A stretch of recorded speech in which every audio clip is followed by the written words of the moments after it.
Neste momento, nós iremos passar para o momento da palavra do Senhor. Convido vocês a se colocarem de pé. A pastora Cristina vai estar orando pela irmã Isabel, que estará pregando a palavra do Senhor neste momento. A paz do Senhor, igreja! Glória a Deus! Vamos entregar agora essa mulher preciosa nas mãos do Pai. Sabemos que ela já está, porém a tua oração agora vai fazer com que tudo que ela trouxer aqui venha quentinho do céu. Amém? Papai, aqui estamos, Senhor, com a tua igreja. Hoje um dia, Pai, festivo aos nossos corações. Mas aqui está, Senhor, a tua filha, a qual o Senhor se preparou por tanto tempo para este dia trazer aos nossos corações a tua palavra. Faça, Senhor, meu Deus, com que os nossos ouvidos agora estejam, Senhor, abertos, Pai. Que a nossa mente, Senhor, possa estar, sim, protegida e guardada por Ti, para que possamos, Senhor, guardar esta mensagem dentro do nosso coração.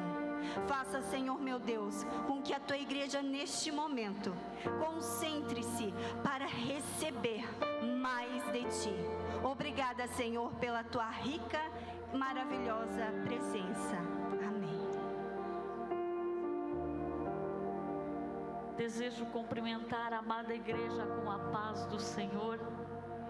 Por gentileza, meus queridos e minhas queridas, ainda em pés, abram a palavra do Senhor no Evangelho de João, capítulo 21, versículos 9 até o 19. Bendito é o nome do Senhor, porque as mulheres estão posicionadas em oração, porque os homens estão posicionados em oração. Deus continua falando com a sua igreja. A oração para nós não é um grito de guerra no final do culto. A oração para nós é a nossa vida. Assembleia de Deus é conhecida como a igreja do livro, da palavra e também da oração e da comunhão com Deus, com o coração cheio de esperança. A glória do Senhor já está aqui neste lugar, nos ambientes do nosso coração. E porque há mulheres posicionadas em oração por uma vida, o Senhor continua falando com sua igreja. Bendito é o nome do Senhor. Evangelho de João, capítulo 21, versículos 9 em diante. Nos diz a palavra do Senhor: logo que saltaram em terra, viram ali brasas e um peixe posto em cima e pão. Disse-lhe Jesus: trazei dos peixes que agora apanhastes. Simão Pedro subiu e puxou a rede para a terra, cheia de 153 grandes peixes, e sendo tantos, não se rompeu a rede. Disse-lhe Jesus: vinde e jantai. E nenhum dos discípulos ousava perguntar-lhe: quem és tu? Porque sabiam que era o Senhor. Chegou, pois, Jesus e tomou o pão e deu-lhe, e semelhantemente o peixe. E já era a terceira vez que Jesus se manifestava aos seus discípulos, depois de terem ressuscitado dos mortos. E depois de terem jantado, disse Jesus a Simão Pedro: Simão, filho de Jonas, amas-me mais do que estes? E ele respondeu: sim, Senhor, tu sabes que te amo. Disse-lhe: apacenta os meus cordeiros. Tornou-lhe a dizer segunda vez: Simão, filho de Jonas, amas-me? Disse-lhe: sim, Senhor, tu sabes que eu te amo. Disse-lhe: apacenta as minhas ovelhas. Disse-lhe terceira vez: Simão, filho de Jonas, amas-me? Simão entristeceu-se por ter lhe dito terceira vez: amas-me? e disse-lhe: Senhor, tu sabes de tudo, tu sabes que eu te amo. Jesus disse: apacenta as minhas ovelhas. Na verdade te digo que quando era mais moço, te cingias a ti mesmo e andava por onde querias. Mas quando já fores velho, estenderás as mãos e outro te cingirá e te levará para onde tu não queiras. E disse isso significando com que morte haveria ele de glorificar a Deus. E tendo dito isso, disse-lhe: segue-me. Até aqui. Os irmãos podem tomar os vossos assentos. Que alegria estar com essa igreja amada, pastor Vilce, a pastora Graciela. Que alegria, muito obrigado pela confiança. Toda a diretoria, pastor Jabes, pastora Céia, todos os pastores, as nossas irmãs que estão lindíssimas, talentosas, igreja maravilhosa. É sempre uma alegria poder estar aqui, ainda mais num congresso como esse. Olha que batalhão, irmãos. E as irmãs não estão aqui por causa de nenhum discurso feminista, sociopolítico. As mulheres estão aqui porque há um conceito bíblico pentecostal que fala do derramamento do Espírito Santo sobre homens e sobre mulheres. E nós respeitamos muito os nossos pastores, os obreiros da casa do Senhor. E estamos aqui fazendo a obra do Senhor com muita liberdade. A Igreja Evangélica Assembleia de Deus é uma igreja que não cala as mulheres, que dá espaço para que as mulheres possam desenvolver os seus talentos, desenvolver o seu chamado, desenvolver a sua vocação, porque entende que o derramamento do Espírito Santo é sobre todos. E Deus plantou essas mulheres nesse tempo aqui em São Francisco. E Deus vai usar a cada mulher de maneira extraordinária. Desde a mais culta, cheia de títulos e escolaridade, até a mais simples que tem aqui. Antes de entrar na palavra, irmãos, a minha mãe é uma irmã do ciclo de oração há 40 anos. E a minha mãe é uma mulher muito simples. Ela tem o 4º ano primário incompleto. Ela não teve escolaridade, mas ela tem uma sabedoria muito sutil. E em dezembro do ano passado, assim, o dia que eu vim aqui com os irmãos, nós estávamos vivendo todo o vendaval, tanto o pastor como a minha casa. E eu fiz a mudança, era um dia de chuva, joguei as coisas lá dentro, virei as costas e vim aqui atender a igreja do Senhor. E quando eu estava arrumando as coisas, a minha mãe foi me visitar. E ela dizendo para mim: Isabel, a oração é algo precioso. A oração é tão importante na nossa vida. Você sabe, eu já tive eu tenho 5 cirurgias no rosto e no pescoço por causa de um câncer de pele. E é um processo muito dolorido, por causa da minha idade. Eu faço muitos exames, preciso ficar no hospital, fico internada, precisa alguém ficar comigo por causa da minha idade. E eu olhei para o meu braço esquerdo e eu vi que estava saindo mais um câncer de pele no meu braço. Era como se tivesse um bicho comendo o meu braço. E foi muito rápido, a dor era insuportável. Porém, o teu irmão nasceu o filhinho mais novo dele. Meu irmão e a minha cunhada moram com ela para cuidar dela. E eles têm um menino lindo, maravilhoso, com um grauzinho de autismo, 7 anos, e nasceu o segundo. E você sabe, Isabel, como é quando chega a criança do hospital, aquele cheirinho de bebê, brinquedo pela casa, as coisas, é maravilhoso, mas há muito choro, há muita dependência do pai e da mãe. E eu levantei os olhos e eu discerni naquele ambiente que não era momento de tirar aquele pai e aquela mãe daquelas 2 crianças. Nos primeiros dias eles tinham que viver em função das crianças, e é assim que tem que ser. E eu não aguentava de dor. Eu disse: mas e por que a senhora não foi me procurar? Ela disse: porque eu não tinha o direito de tirar uma mãe de 2 adolescentes que acabou de perder o pai. Então eu discerni que não era momento de tirar ninguém dos filhos. E eu me senti só, embora eu soubesse que não estava só. Porque a sua irmã mora na divisa com a Argentina, não tem como vir. Então eu me sentei na beira da minha cama e eu disse: Senhor, por mais que eu esteja me sentindo sozinha, eu sei que o Senhor nunca me abandona. Eu não tenho direito de tirar os pais dessas crianças.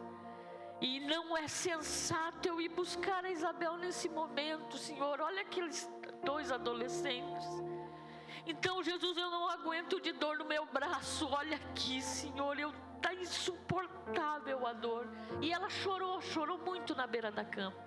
Eu fui lá, Isabel, apaguei a luz e deitei. Chorei tanto e eu dormi.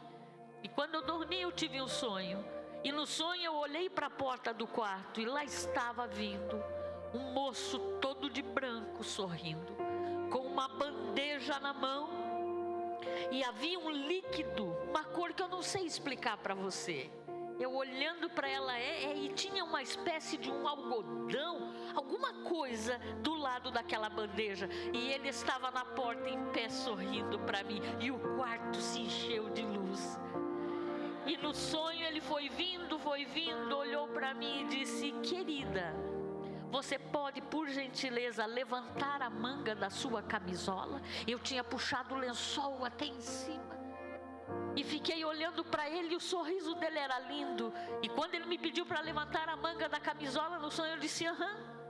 Levantei com todo cuidado, a dor era insuportável. Ele olhou para o meu braço, olhou para mim e disse: não se preocupe, vai arder muito, mas vai curar. E no sonho ele derramou aquele líquido naquele chumaço, como se fosse um algodão, um pano. Eu não sei te dizer o que era aquilo. A cor do líquido era linda. E ele ficou olhando para mim e sorrindo. E eu fiquei olhando para ele, me distraí. E então ele veio bem devagarzinho. Quando chegou perto do meu braço, ele colocou rápido e apertou com a mão. Doeu tanto, mas doeu tanto que eu acordei do sonho. Quando eu acordei do sonho, o quarto estava escuro. Eu saí correndo, acendi a luz, levantei a manga da minha camisola. Meu braço estava completamente curado, não havia mais nada. Eu disse: levanta a manga da sua blusa, eu quero ver como está o seu braço. E ela levantou, o braço estava limpinho. Você não faz ideia que quando você está no seu lar, nos seus afazeres, a graça e a bondade e a unção do Senhor te acompanha. Assim como Dorcas, que cheia de dom, cheia de talento, pregava, ensinava, aconselhava, não do jeito que a gente está acostumado. Ela estava lá em Jope. Lugar tinha havido uma devastação, um morticínio muito grande, muitas mulheres viúvas, um porto marítimo que até hoje é perigosíssimo, muitas mortes, muitas mulheres viúvas. E viúva no 1º século, com a dominação romana, era uma sentença de morte. Mas lá estava Dorcas, mulher simples, cheia do Espírito Santo. E ela pegou um fio e uma agulha. Olha o desafio. Parece simples, mas com fio e uma agulha ela não costurava só roupa, ela costurava esperança, ela costurava alegrias que foram rasgadas, porque viver às vezes dói. Você não faz ideia do que o Espírito Santo de Deus deseja fazer através das suas vidas. Que Ele sopre esperança sobre o coração de todos aqui nesta noite. Que Ele derrame do seu Espírito, batize você com o Espírito Santo, te encha de dons, te cure no corpo e na alma, e nos levante cheia de esperança e de coragem para fazer a obra de Deus. Cadê o exército poderoso e maravilhoso de mulheres? O Senhor é o Senhor da sua igreja.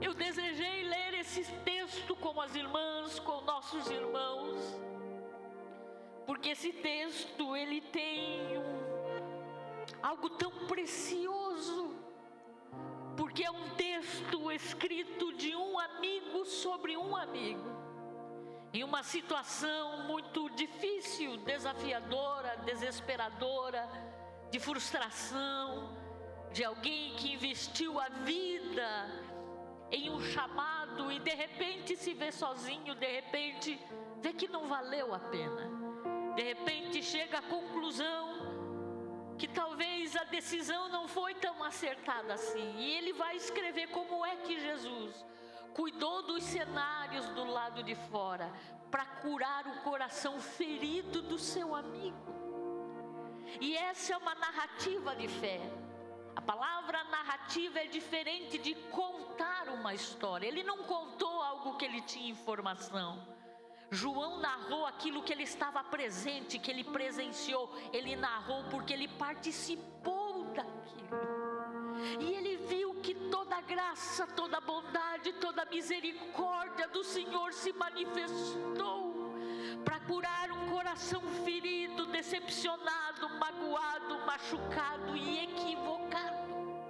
E nessa noite Jesus cuidou dos cenários pelo lado de fora e dos ambientes do coração, porque as mulheres oraram e o Senhor preparou o cenário para curar o coração ferido, machucado, decepcionado e enganado que entrou aqui nesta noite, que não consegue enxergar sentido para aquilo que se entregou, que entregou a sua vida sem reservas. Mas a graça do Senhor está aqui e está indo na sua direção. Quando nós nos aproximamos desse texto, ele fica nos evangelhos, e evangelhos é uma classificação literária única no mundo. Nós temos outra classificação literária, por exemplo, como história, o livro de Atos. Então nós temos coisas similares, não com a inspiração do Espírito Santo. Nós temos o gênero epistolar. Isso também existe no mundo sem a inspiração, não como palavra de Deus, mas existe. Apocalipsismo, profecia, existe. O profetismo é um movimento mundial. Existe. Agora, evangelhos não, irmãos. Os evangelhos são uma classificação literária única no mundo. Só a Bíblia possui. E é interessantíssimo como nós temos 4 evangelhos. Quer ver o que são as mulheres cheias do Espírito Santo e cheias de oração? Quais são os 4 evangelhos que nós temos na nossa Bíblia?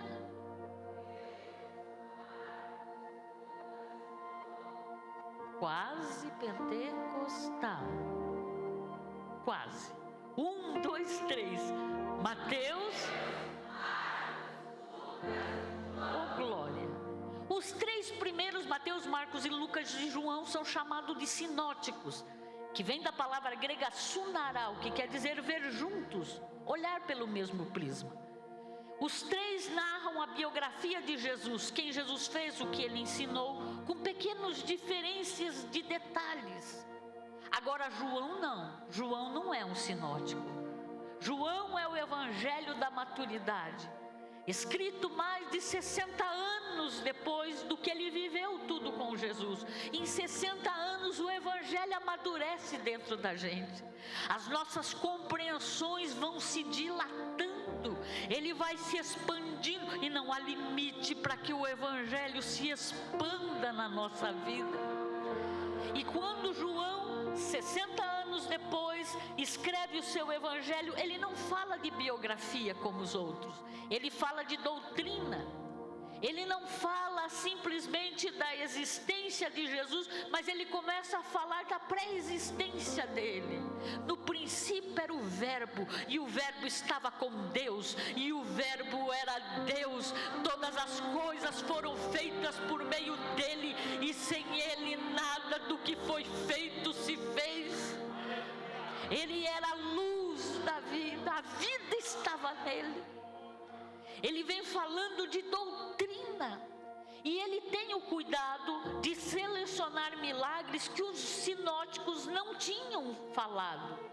Ele registra os encontros pessoais de Jesus, e ele escolhe alguns milagres para então escrever, e ele escreve para a igreja do Senhor Jesus. É por isso que ele é tão especial, diferentemente dos outros que escrevem a palavra de Deus para a igreja do Senhor Jesus também, mas tem um propósito original diferente para o público da sua época. Mas como é palavra de Deus, tem um alcance mundial.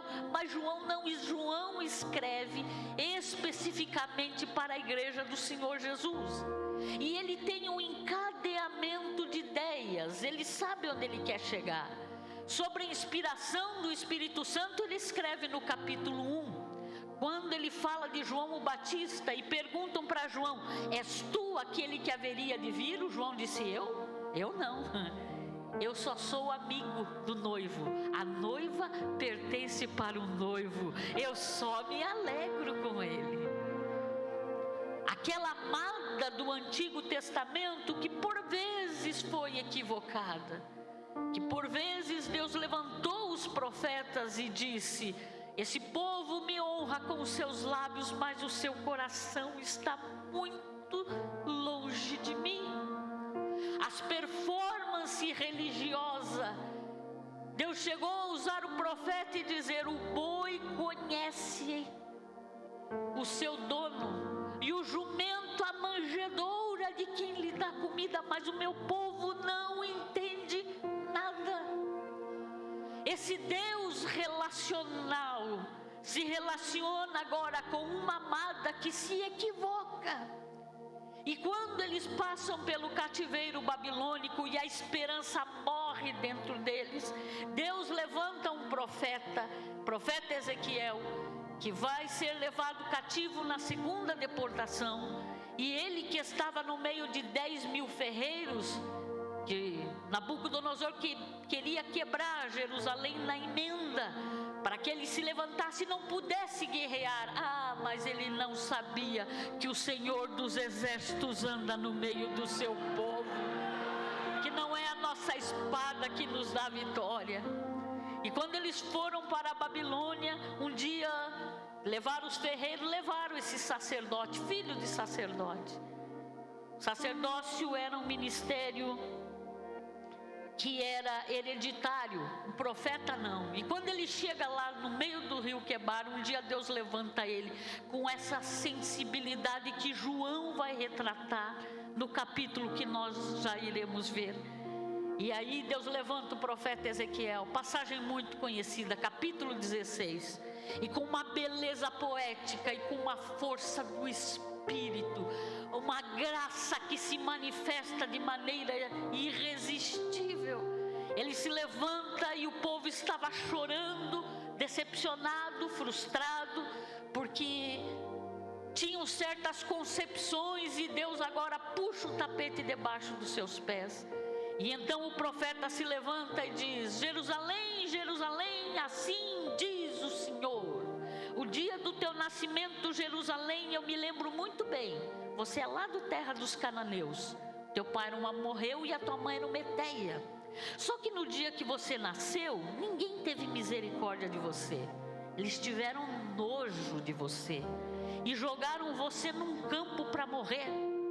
Só que eu, Senhor, estava passando por meio desse campo, e eu olhei para você, eu vi que você estava toda ensanguentada, mas você estava viva. Então eu, Senhor, me inclinei naquele campo, tomei você para mim e você ficou sendo minha.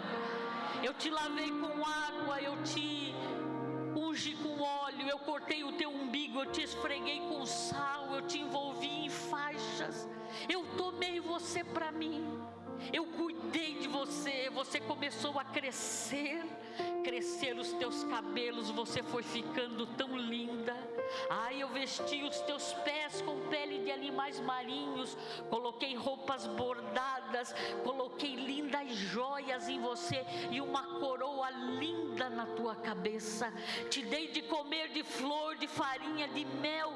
Você era linda, tua fama voou porque tu eras muito linda, mas tu eras linda por causa da minha glória que estava em você. Eu estendi as abas do meu manto e eu cobri a tua nudez. Mas depois disso você jogou as minhas palavras para detrás das tuas costas. Você matou os filhos que por mim gerou, queimado aos demônios. Você virou as costas para mim. Você voltou muito pior à antiga vida. E agora você está nesse cativeiro chorando, desesperado, sem esperança. E você chora tanto em cima do monturo e do lixo, porque você não se lembra da onde eu tirei. Mas eu, Senhor, me lembro que eu estava lá naquele campo, que eu juntei você e que eu te amei, e que eu fiz uma aliança contigo. Então, por causa do amor, a fidelidade ao meu nome, eu vou estender a mão aí no cativeiro e eu tornarei a te levantar de novo. Agora João Batista diz que o noivo veio para adornar uma noiva que não ficaria equivocada, que ela teria um relacionamento de amor com ele. E é por isso que no capítulo 2 ele fala que o primeiro milagre de Jesus foi numa festa de casamento, quando Jesus escandalosamente transforma a água em vinho na talha de purificação dos judeus. Capítulo 3 ele fala do encontro de um grande religioso com Jesus, um homem extraordinário, cheio de poder, membro do Sinédrio, Nicodemos. Queria encontrar Jesus, mas tinha uma vida para seguir adiante. E encontrar com Jesus, irmãos, traz implicações, porque aquilo que Jesus fala respinga em nós, tem consequências. A gente pode perder muita coisa na vida. Então ele quis encontrar Jesus de noite. Ele era um homem muito bom.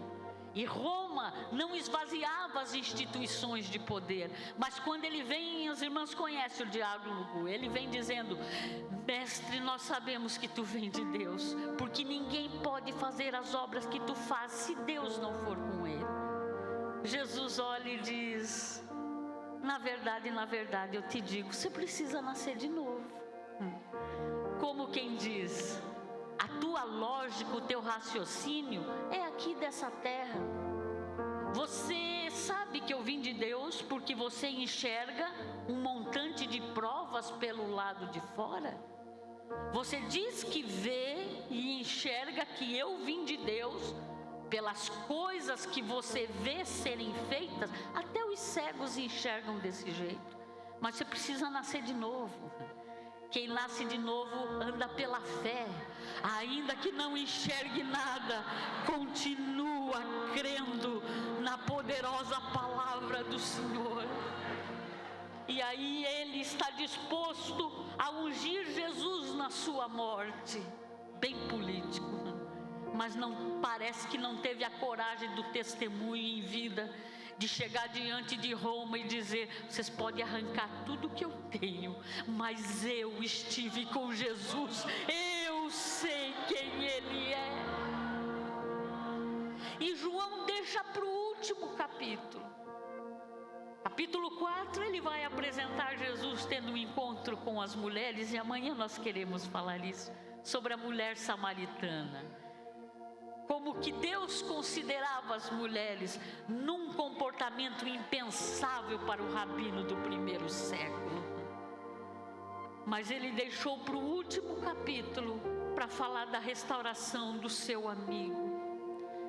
E eu creio que foi muito proposital. E ele descreve o cenário, nós lemos todos juntos a palavra. O cenário era o mesmo de 3 anos e 3 meses antes.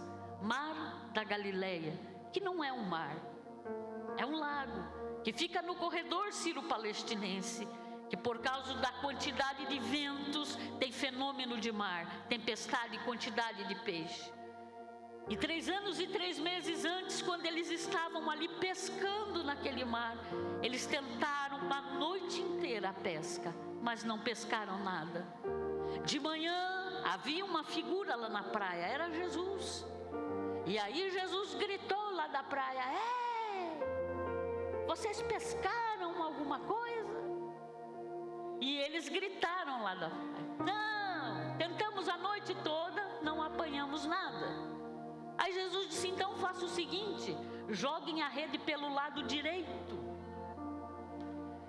E Pedro, que provavelmente já tinha ouvido Jesus falar, e viu que tudo que Jesus falava tinha coerência, tinha sentido, tinha sensatez para a vida, grita lá do barco: Senhor, nós tentamos a noite toda, não pescamos nada, mas sobre a tua palavra, é porque o Senhor está dizendo.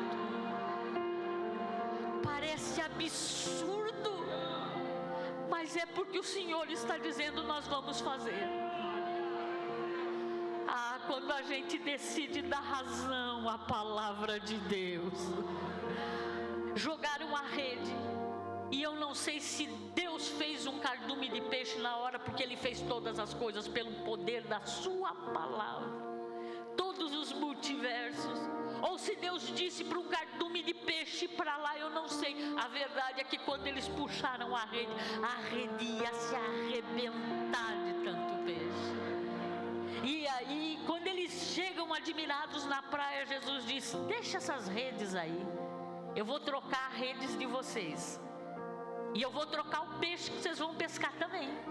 A partir de hoje vocês vão ser pescadores de homens, pescadores de seres humanos. Vamos embora. E eles começaram a seguir a Jesus, e eles viram coisas que nunca ninguém tinha visto. Eles foram exprimidos no caminho mais do que todos.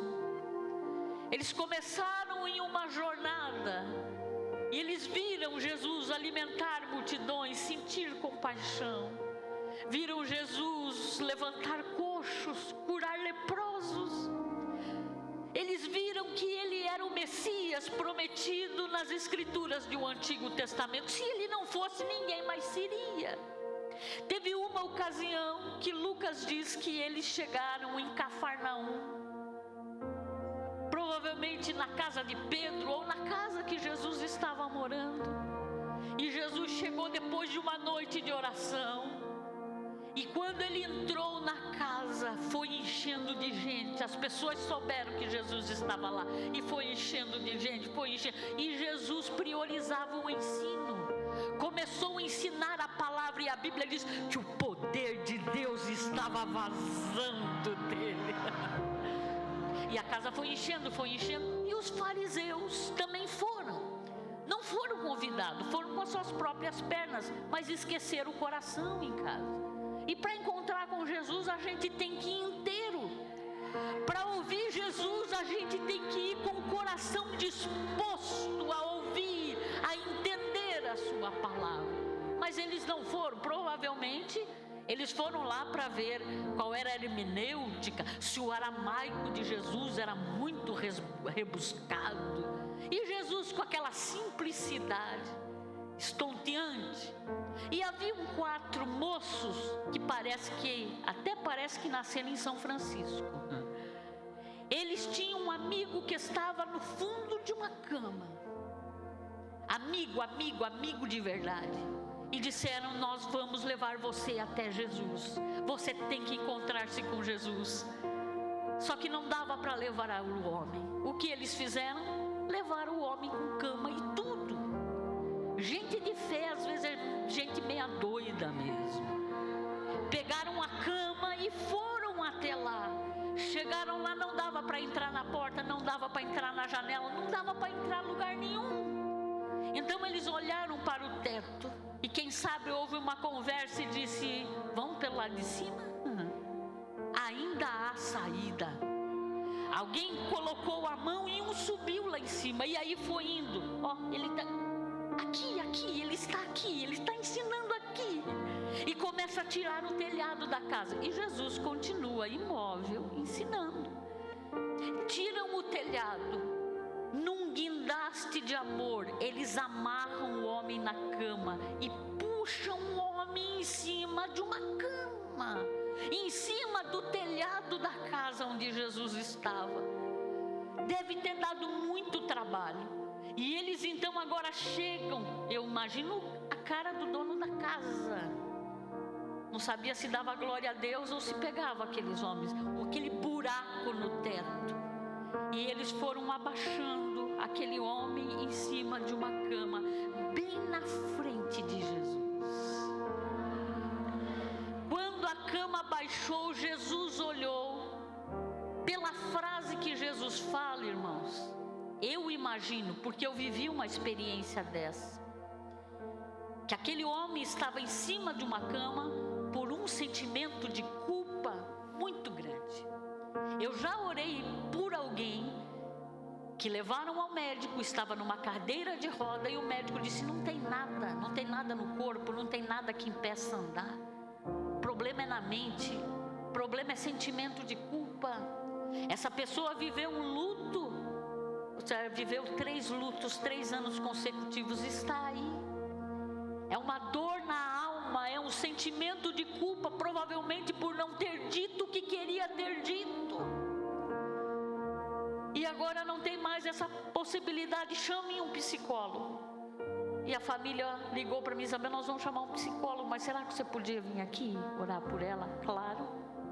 Conversei com uma aluna minha psicóloga, fui lá e ela explicou. O primeiro sintoma do luto é o sentimento de culpa. O que eu podia ter feito que eu não fiz? O que eu podia ter olhado e visto que eu não vi, que eu demorei? E aí eu fui conversar com a pessoa magrinha na cadeira de rodas. Conversamos.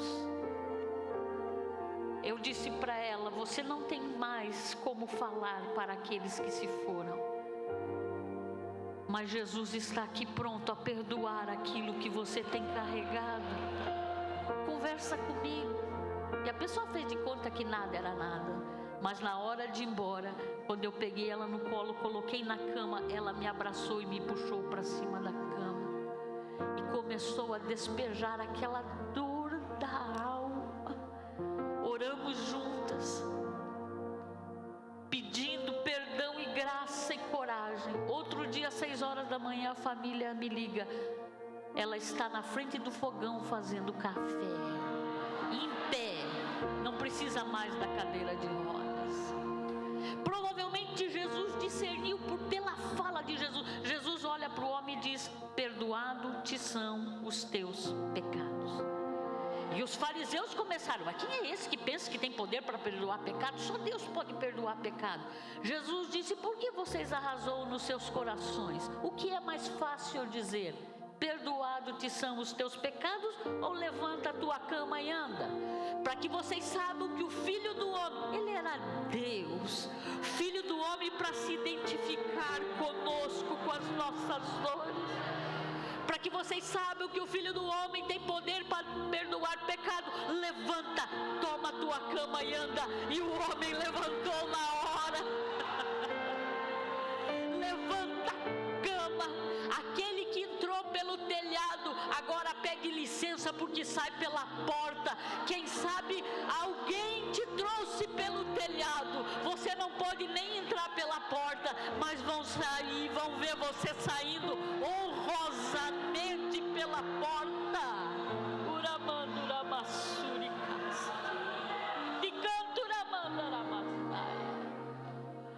Não queriam deixar você entrar, né?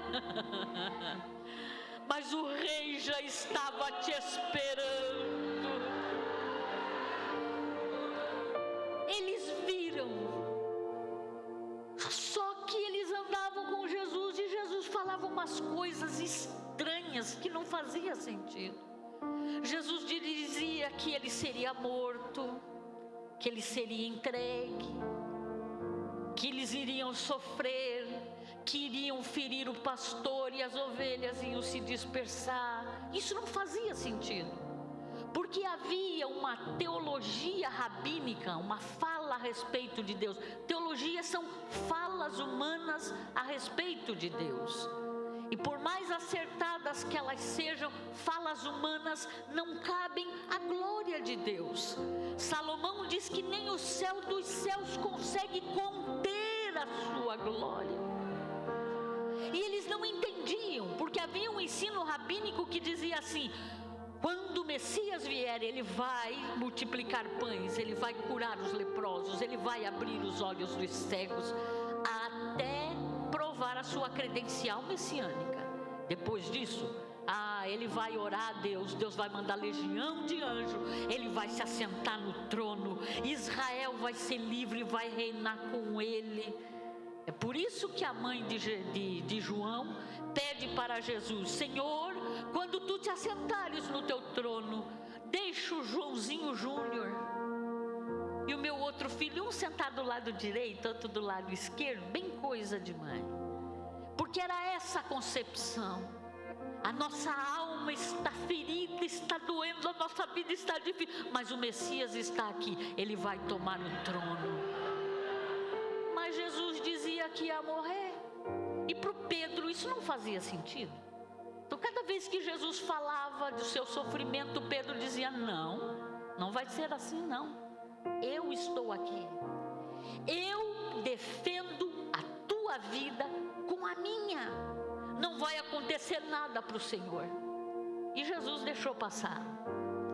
Mas depois de 3 anos e 3 meses, quando eles estiveram na última ceia, e Jesus pegou uma bacia com água e começou a ensiná-los a fazer uma espécie de despedida, e eles não entenderam. O Senhor começou a dizer que ele iria para Jerusalém, que ele iria sofrer, que ele seria morto, que o pastor seria ferido, que as ovelhas seriam dispersas. Eles mergulharam em uma nostalgia, e ele diz: não se preocupem, porque ao 3º dia eu vou ressuscitar. O Pedro se levanta e diz: não, Senhor, isso não vai te acontecer, porque eu estou aqui. Enquanto eu estiver aqui não vai te acontecer nada, porque eu protejo a tua vida com a minha. E Jesus olha para Pedro e diz: Pedro, menos, bem menos. Você não se conhece, mas eu te conheço. Hoje mesmo, antes que o galo cante, 3 vezes você vai me negar. Eu acredito sinceramente que o Pedro desejava com todas as forças proteger Jesus. Ele desejava fazer o que era melhor, entregar a sua vida, mas ele ainda não se conhecia, ele não olhava para dentro de si, ele não sabia do que ele era capaz. É muito difícil a gente olhar para dentro da gente. Poucas pessoas querem se olhar e se conhecer, porque é um processo muito difícil. Pedro desejava, mas ele ainda não se conhecia. Mas a palavra de Jesus é sempre um holofote que jorra luz dentro de nós, que nos faz enxergar quem nós somos. Quem sabe você também, assim como Pedro, fez tantas promessas e fez como eu um dia aos 16 anos, que vim para frente gritando e disse: Jesus, a minha vida é tua, para ser gasta, Senhor, no teu reino, custe o que custar. Quantas e quantos de nós entregaram a sua vida no altar do Senhor? Quantos de nós prometeram, vieram até o altar e prometeram diante de um pastor que iriam amar, que iriam cuidar, que iriam proteger a sua esposa, os seus esposos, E tinham a intenção, era verdadeiro, mas ainda não se conheciam. E quando a vida teve o seu curso, e às vezes viver dói, você, assim como Pedro, não foi capaz de manter a sua promessa. Quem sabe você um dia desempregado disse: Senhor, se o Senhor abrir aquela porta, eu vou ser um dizimista fiel, porque tudo é teu, tudo é teu, tudo é teu. 10% para que eu não exercite o meu coração na ganância. Eu vou sustentar missionários. Senhor, eu vou fazer a tua obra. Eu vou para onde o Senhor me mandar. Eu te seguirei, eu defenderei, Senhor, a tua obra. Mas quando a vida chegou, assim como Pedro, quem sabe eu e você não fomos capazes de cumprir, e hoje não consegue conviver com o eco das promessas passadas. O Pedro, naquela noite, entende, Judas se escandaliza, vende o endereço aonde Jesus é entregue. O Pedro vai negar, todos eles vão se decepcionar. Como é que esse Messias que vai ser Senhor se entrega para morrer? Parece que ele não quer ser quem ele pode ser. Por que morrer? Ele tem que se assentar no trono. E aí eles entregam, prendem a Jesus. Todos eles se dispersam. Jesus vai para a casa de Caifás, uma noite inteira sem comer, sem beber, sem dormir, apanhando muito.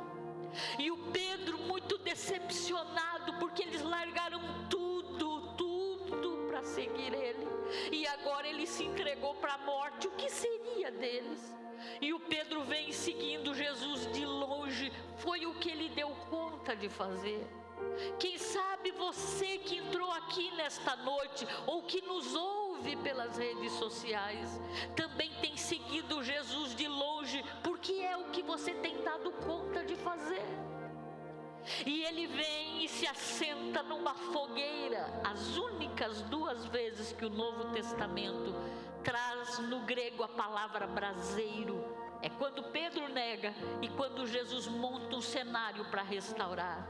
Porque ele nega diante de uma fogueira 3 vezes, mas Jesus vai chamá-lo e reafirmá-lo diante de uma fogueira de novo.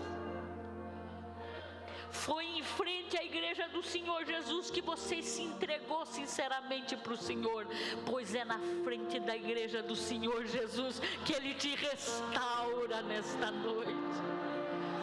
E o Pedro vem, se assenta na fogueira e fica decepcionado, mas fascinado, não consegue virar as costas, não consegue ir embora, mas a alma doída, ferida, machucada, quebrada, frustrada. E de repente alguém passa e ele está ali, e alguém diz: você aqui? Ah, mas você é um deles, eu vi você andando com ele. E o Pedro diz: não me põe em tanta intimidade com quem eu não tenho. Eu não sei quem ele é. Eu já ouvi alguma coisa, mas eu não estive com ele. Eu não sei quem ele é. Ficou ali mais um tempinho, vem mais alguém. Olha só você aqui. Eu lembro de você, eu já te vi. Você também é um deles. E o Pedro começa a ficar nervoso. Eu já disse que não sei quem ele é. Não sou eu, está me confundindo com outra pessoa. Não sou eu que andava com ele. Passa-se 1 hora, vem um servo do sumo sacerdote e olha para ele e diz: rapaz, você aqui? Você é um deles, eu vi você andando com ele. O Pedro se levanta igual um siri na lata. Eu já disse que eu não o conheço. Rapaz, fala sério. Você está aqui na Judéia, o teu sotaque é da Galileia, a tua fala te denuncia. Você andava com ele sim, você fala igualzinho ele. Aí o Pedro se levanta, começa a praguejar, falar palavrão e dizer: eu não o conheço, eu não sei quem ele é. Nesse momento o galo canta. Quem sabe eu esteja sendo uma espécie de canto de galo nesta noite. A Bíblia diz que quando o galo cantou, Pedro se lembrou, olhou para a casa que era perto, e quando ele bateu os olhos, Jesus estava olhando para ele. Os olhos de Jesus cruzaram os olhos de Pedro, e o Pedro caiu em si pela primeira vez. Ele se enxergou. A melhor queda que o ser humano pode ter é quando cai em si, quando sai da fantasia, porque a boca da verdade fica falando com a gente, mas parece que às vezes a gente prefere abraçar a fantasia. Quando o olhar de Jesus cruza com o dele, a alma dele dói tanto, mas dói tanto. E ele sai desesperado chorar num bosque da casa do sumo sacerdote. Ele chora, a sua alma se quebranta por inteiro. Deus vira ele pelo lado do avesso e pela primeira vez ele enxerga quem de fato ele é. Mataram a Jesus. Ele disse: a minha vida ninguém atira, a minha vida eu dou. Eu tenho poder para dar e tenho poder para tornar a tomar novamente. Ele disse que ressuscitaria, e o evangelho inamorrível: o Senhor Jesus ressuscitou ao terceiro dia. E quando ele aparece, ele diz: digam os meus discípulos e a Pedro, o único citado pelo nome, que vão até a Galileia me encontrar. E então eles vão, e é aí que começa o capítulo 21. O João diz que ele estava junto, mais 5 ou 6 discípulos, e eles foram e ficaram esperando Jesus na Galileia, e Jesus não veio, e Jesus não veio, e Jesus não veio. E o Pedro se cansou de novo. O Pedro se levanta e diz: eu vou pescar. Os outros disseram, inclusive João: nós vamos junto com você. Aquela liderança. E quando eles estão em alto mar, eles tentam pescar a noite inteira. Pegaram a velha rede que haviam deixado, voltaram à antiga vida, tentaram a noite toda, não pescaram nada. Mas de manhã, lá pelas 5:30 da manhã, eles olham na areia da praia, tem a silhueta de uma pessoa lá. Havia uma fogueira, um braseiro, e lá estava uma pessoa assando peixe e pão, churrasquinho de pão. Quem sabe o cheiro tivesse indo lá, e essa pessoa grita, era só um vulto, não dava para distinguir. E a pessoa grita lá da praia: filhos, tendes o que comer? E eles gritam lá do barco: não, nós tentamos pescar a noite toda, não apanhamos nada. Então faça o seguinte: joguem a rede pelo lado direito do barco. E eles pegaram a rede e jogaram. Quando a gente está frustrado, decepcionado, triste, angustiado, a gente às vezes nem percebe o que está acontecendo ao redor. O sentimento estava lá na sexta-feira, já havia alcançado o domingo, igual aquela mulher lá de Cantares, que o amado bate na porta e diz: amada minha, abre a porta. Ela disse: não vou abrir. Amada minha, abre a porta. Não, está muito frio, eu não vou. Amada, abre a porta. Não, está tudo congelando. Aí ele diz: o inverno já passou, as flores desabrocham. Venha comigo, amada. O coração estava lá na sexta-feira, pegaram a rede. Tá bom, o que nós temos a perder? Jogam a rede para o lado direito. Quando eles vão puxar a rede está se arrebentando de tanto peixe. O João olha para Pedro, Pedro olha para João. Eu conheço essa voz, eu conheço essa fala. É Jesus que está lá na praia, é Ele que está lá. Pedro se cinge com a toalha, vai nadando, correndo, chega na praia. Jesus está lá virando o peixe, o pão. Destragam os peixes que vocês apanharam e eles se sentam, ninguém abre a boca. E Jesus disse: vamos jantar. Acho que Jesus também era de São Francisco. Vamos jantar? Pãozinho, peixinho e todo mundo quieto. Jesus já preparou uma mesa para te receber. Já preparou alimento para sua alma faminta. Aí Jesus olha para Pedro e pergunta. Jesus não diz: olha o que você fez, você me negar, olha o que eu fiz. Não, não é essa a questão. Não era e não é nessa noite também. Jesus faz a única pergunta que importa para Pedro e para o meu e o teu coração. Pedro, você me ama?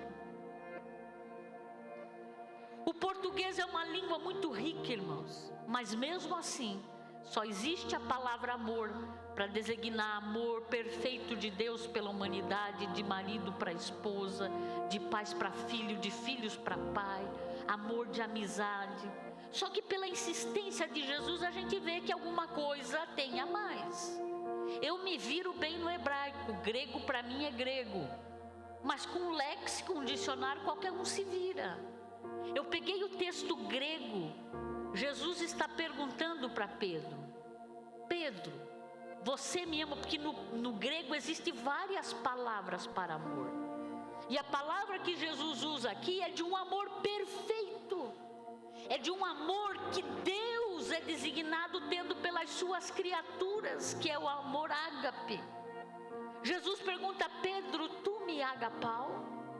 Tu me ama? Com amor perfeito, mais do que tudo. E o Pedro olha para dentro de si e ele vê que ele queria muito amar, mas ele não conseguiu. Então ele olha para dentro de si e diz: Senhor, tu sabes que eu te amo. Mas ele usa a palavra filéu, que é amor de amigo. Tu sabe que eu te amo como um amigo. Eu sou teu amigo, Senhor. E Jesus diz: apacenta as minhas ovelhas. Mais um pãozinho, mais um peixinho. E eles em silêncio, eu creio que a lágrima escorria do Pedro e o pão não passava pela garganta. Aí Jesus olha com aquele olhar de misericórdia, olha para ele e diz: Pedro, você me ama? Tu me agapau? Você me ama com amor perfeito, mais do que tudo? E o Pedro vai se encolhendo, vai olhando para dentro de si, aprendeu a se enxergar e ele diz somente a verdade. Ele diz: Senhor, eu sou o teu amigo, eu te amo como amigo, Senhor. Jesus disse: então apacenta as minhas ovelhas. Daqui a pouco, mais uma mastigada. Jesus olha direto para Pedro e Jesus pergunta de novo, mas agora Jesus muda a palavra. Jesus pergunta: Pedro, tu me ama? Mas usa a palavra filéu. Pedro, tu é meu amigo? Tu me ama como amigo? Aí o Pedro se quebra por dentro. Ele diz: o Senhor conhece tudo, o Senhor conhece todas as coisas. Tu sabe que eu te amo, que eu sou teu amigo, Senhor. Como quem diz, o Senhor sabe quem eu sou, que eu queria muito ter te amado. Eu queria muito ter te protegido.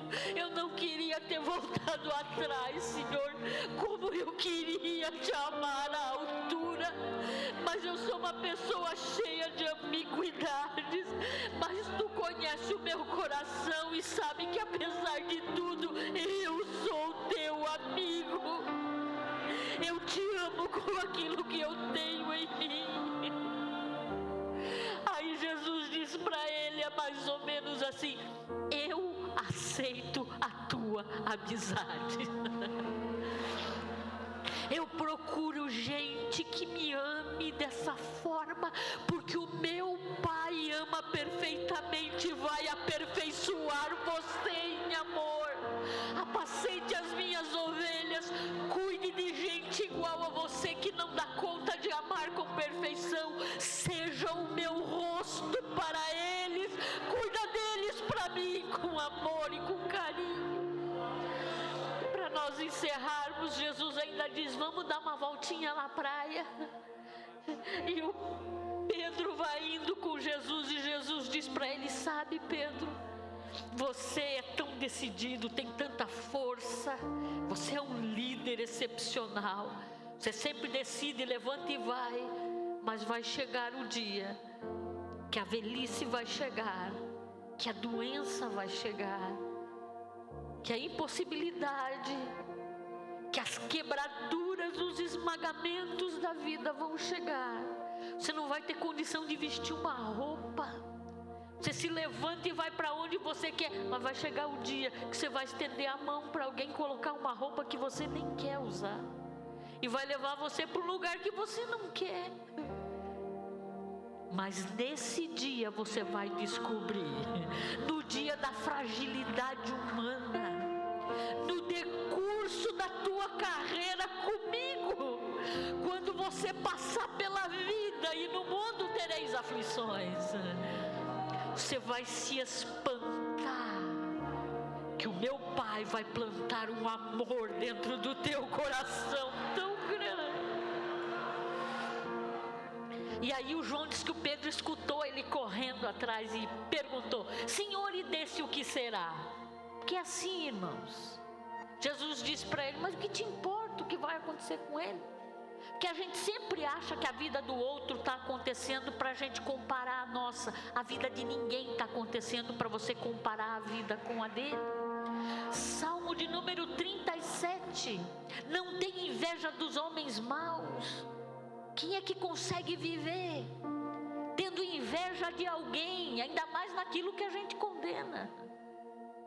Jesus diz: confia, a palavra Davi fala, confia no Senhor e faz o bem. Você vai ser alimentado pela verdade, tudo na tua vida vai ser verdade. Entrega o teu caminho ao Senhor e confia nele e Ele tudo fará. Descansa no Senhor e Ele concederá o que deseja o teu coração. Deleita-te, não porque você está quebrado pela vida, deleita-te apesar de toda dor, sabendo que você ora: Pai nosso que estás no céu. Ele não é teu inimigo, Ele é teu Pai, Ele te ama, Ele relaciona contigo, Ele cuida de você, Ele é teu Pai. Alegra-te, se sinta amado, amada dele, querido, cuidado.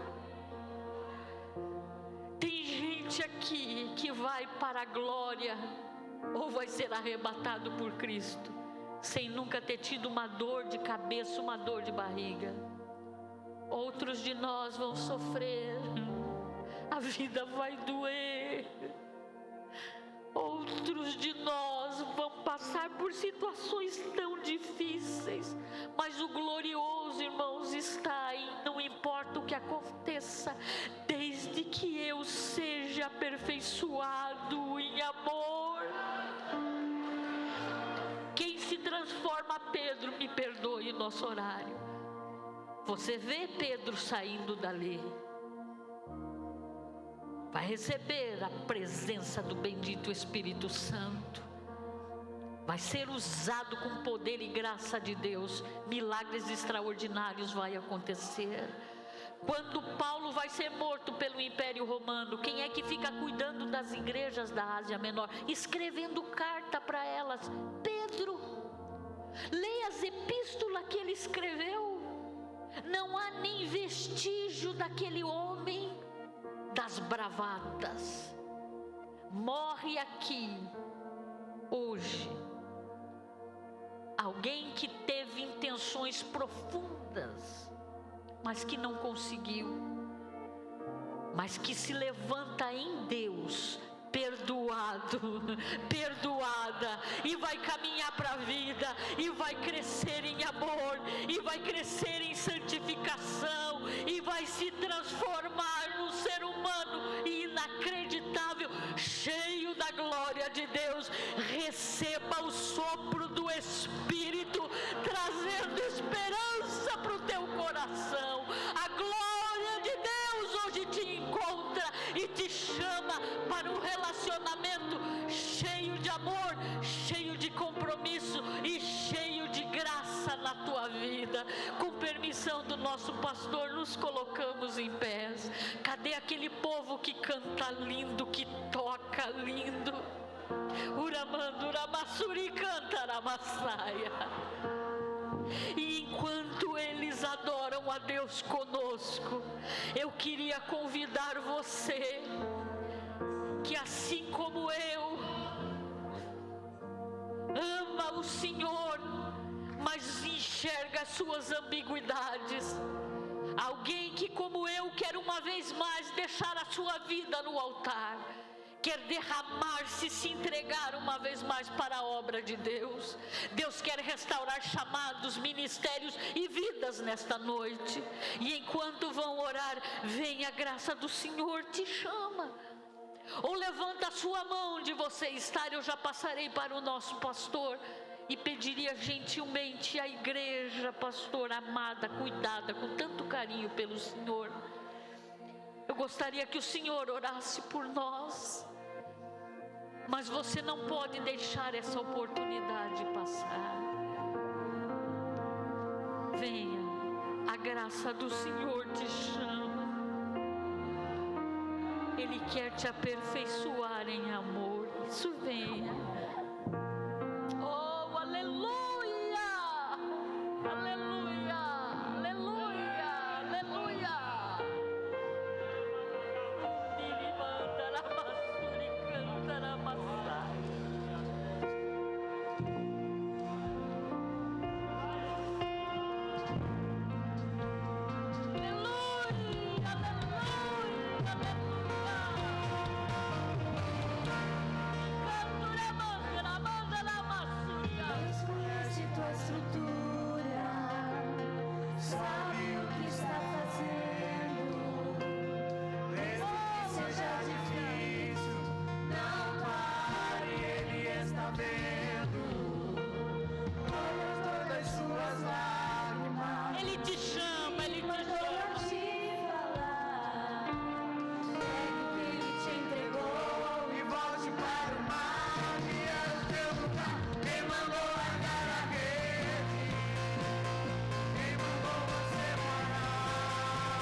Aleluia!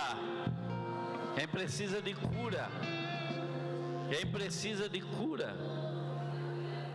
Na sua vida sentimental, no seu interior, na sua vida espiritual. Talvez as lutas, os problemas tenham te deixado enfermo.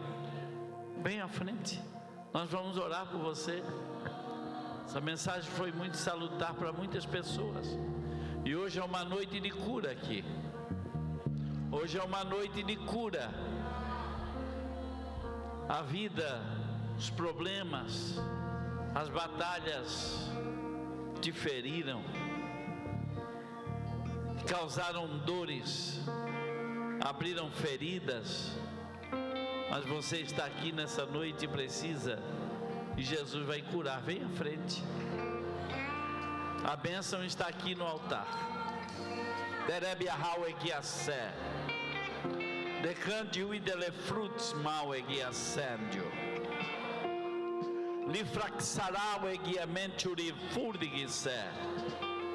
Jesus vai curar pessoas que vierem no altar e que estão no altar nessa noite.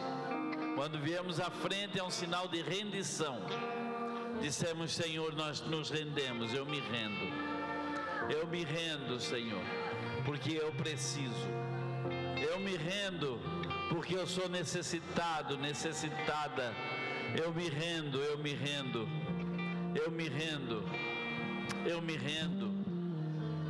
Aleluia. Não importa a tua idade, o teu grau de escolaridade, não importa onde você vive, onde você mora, não importa o que você tem ou o que você não tem de coisas nesta vida, mas Deus falou conosco hoje sobre o nosso interior. Ele foi curas no nosso interior. Santo que brochuri Vrexarau e Juri Alefrácia Dobriaçá. Pai, nós estamos orando nesta noite.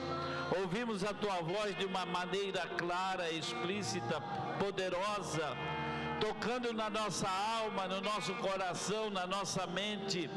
Aleluia. E eu peço que tu, Senhor, entre com cura, o teu bálsamo, a tua graça, o teu amor, a tua misericórdia. Larabashuri Andaraia. Aquilo que psicólogo, psiquiatra, aquilo que talvez conversa com amigos ou amigas não consegue arrancar da alma, da mente, do coração. As feridas, Senhor, que estão abertas no interior, sejam agora, aleluia, curadas. Tarabashuri Andarabahai, Uremankarabahai, Assuri Bikandarai. Receba a cura, receba a graça, receba renovo, receba unção, receba poder, receba virtude, receba Barabashuria, Verabacassuria, Mombrexet, Stopria, Santo, Gibrotia, Zé, Uidescepto Turulufuri, Zé, Menchuria, Uedesblaxarau, Echuria, Laravashuri. Receba de Deus para a tua alma, receba de Deus para o teu coração, receba de Deus, receba, vai mudar o teu ser, a tua alma, o teu tratamento contigo mesmo, com a tua família, com o teu esposo, com a tua esposa, com os teus filhos, com aqueles que te rodeiam, com os membros da tua igreja, com aqueles que fazem parte do teu grupo que você lidera. Receba a cura nessa noite, receba libertação e graça da parte do Espírito Santo de Deus.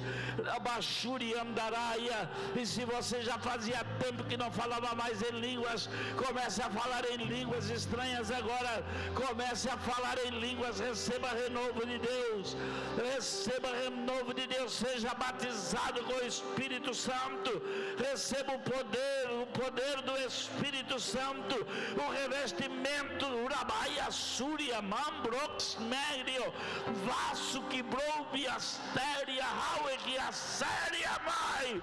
Receba o revestimento do Espírito, oh glória, Ei Papa, Súria, Haueg, Santo, Lifurig, Sé, o Papa, Súria, Andore, Lifurig, Sá. Receba pelo poder do Espírito Santo, oh glória, glória, glória que desce, virtude do alto que desce nesse lugar, Pai. Nós oramos e cremos para a glória do Deus Pai, para a glória do Deus Filho e para a glória do Deus Espírito Santo. Amém e amém e amém.